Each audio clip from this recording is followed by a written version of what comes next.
Hello everybody, welcome back to The Geek Factor. The world of Vintage Story is a twisted yet beautiful land filled to the brim with tiny details and fun things to find. As we explore the lands, it can be easy to overlook some of the finer details that make this game truly special. After years of playing the game, I'm still finding secrets and features that I wasn't aware of. So today, we're going to dive into another 10 tiny details about Vintage Story that you may or may not have known about. Be sure to comment which of these is your favorite and let me know of any tiny details you've noticed. Starting off, let's talk about wild animal behavior. As we roam the lands, we'll run into all kinds of wildlife. Everything from tiny chickens to massive bears can be found living in this hostile land. But did you know that some animals have a certain herd behavior that is coded into the game? That's right, animals don't just walk around the world aimlessly and exist, they have a set of rules that they follow. Most animals are led by the males. The males walk around, hunt, and do whatever they want. And then the females tend to stay close to the adult males and will actively move closer to one if they stray too far off. Furthermore, baby animals will stay close to the adult females, keeping all of the animals together. So if you're out in the wild and you spot any animal, if you stick around, you're very likely to find more nearby. For our second tiny detail, if you're ever out and about in a jungle, you might want to stop and listen to hear the tiny frogs croaking.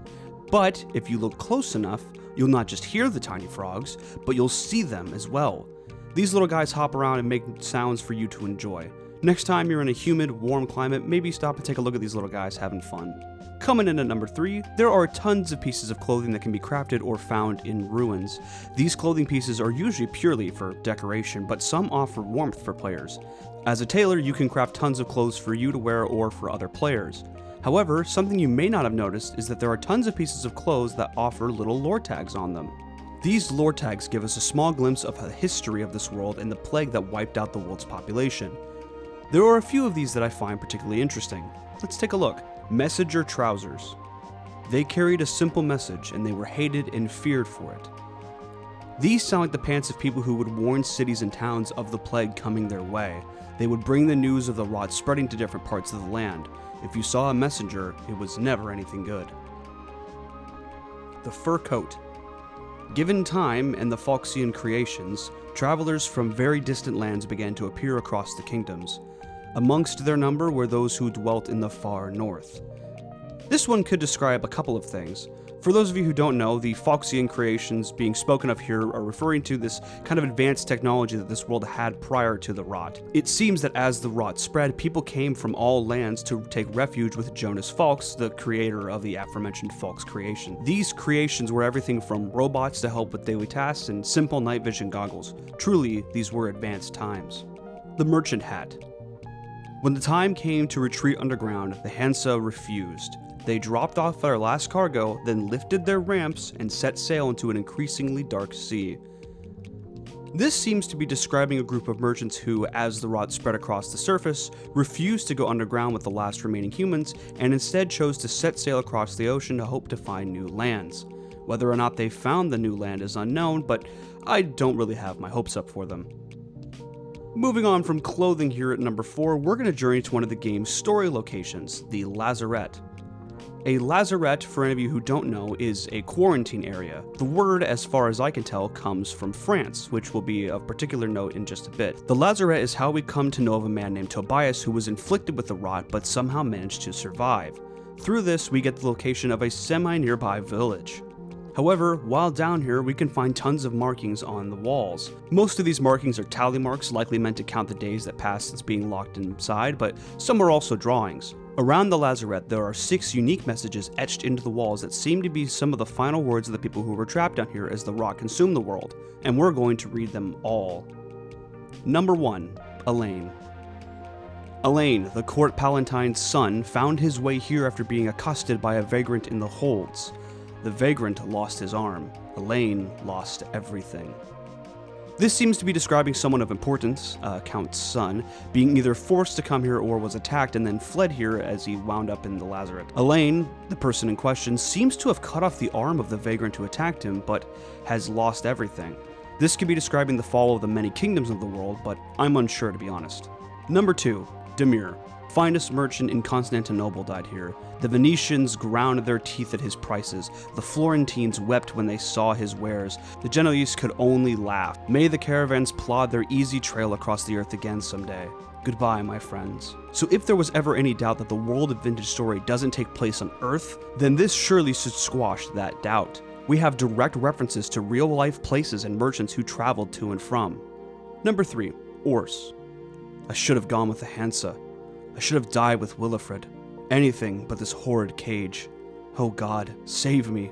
This one is interesting because it mentions the Hansa, the people I mentioned earlier who fled across the sea instead of fleeing underground as the rock consumed Europe. Clearly, some thought fleeing across the ocean was a better fate than living underground.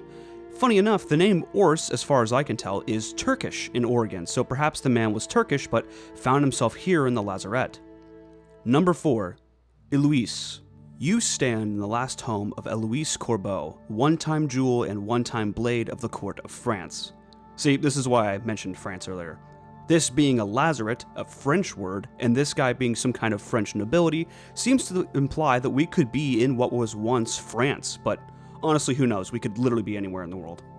Number 5. Tobias. Here rests Tobias Holtz, he fought as long as he could. Funny enough, we meet Tobias later. Turns out that he didn't die here. He managed to escape and went on to find a village. The people of the village even have a statue of him up. Number 6. Unknown. Lo, the stones bind me no longer. I see the stars in their perfect automation. The gears turn the armillary of the world, but now the firmament shatters. It shatters, and the light seeps through. We are but dust in the eye of greatness. That which comes is built upon our meager bones. This one is a doozy. It's my personal belief that this was written by Tobias sometime before or after he died in the lazarette, but this is not confirmed. As for the text itself, wow, that is certainly revealing. If you know anything about the Vintage Story lore, this is most likely describing how the grand machine created by Jonas Fawkes seems to have shattered the veil between the Rust world and Earth long ago. The mentioning of an eye is particularly interesting, but to what it speaks of exactly is a topic for another video. Finally, moving on from the lazarette, let's head somewhere a little bit more peaceful, the Nandian village. This village is another story location we go to after visiting the lazarette. The village is full of people and it has its own unique culture. It stands out against the rest of the world as a bastion of peace and safety amidst a world of danger. Today we're going to be taking a look at a small well in the center of town. If we go into creative mode and no clip under the well, we can see a small sign with some strange text on it that reads NGGYU NGLYD. At first, I wasn't sure what this meant. I thought it was either an Easter egg left in by the devs or perhaps a little lore nugget that we were meant to decode. Turns out, it's a Rickroll.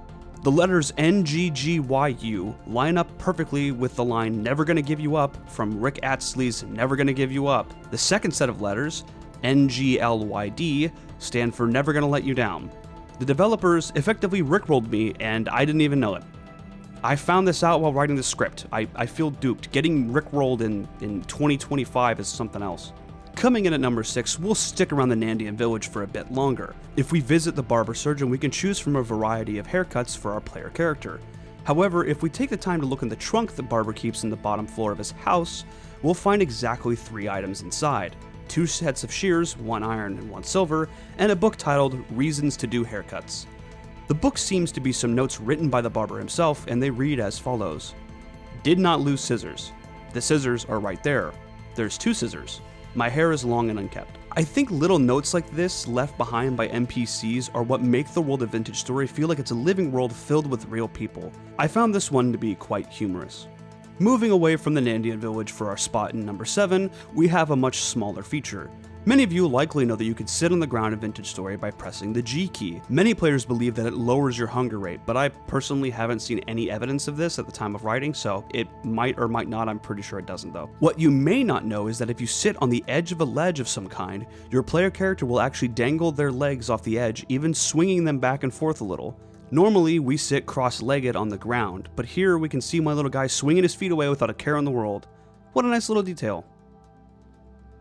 Keeping with small details about our player character, something that you may not notice during particularly windy days, if the player faces the opposite direction of the wind, he or she will put their hand up as if to block the wind from hitting them in the face. This is one of those small touches that adds a lot of immersion to the first-person experience of Vintage Story.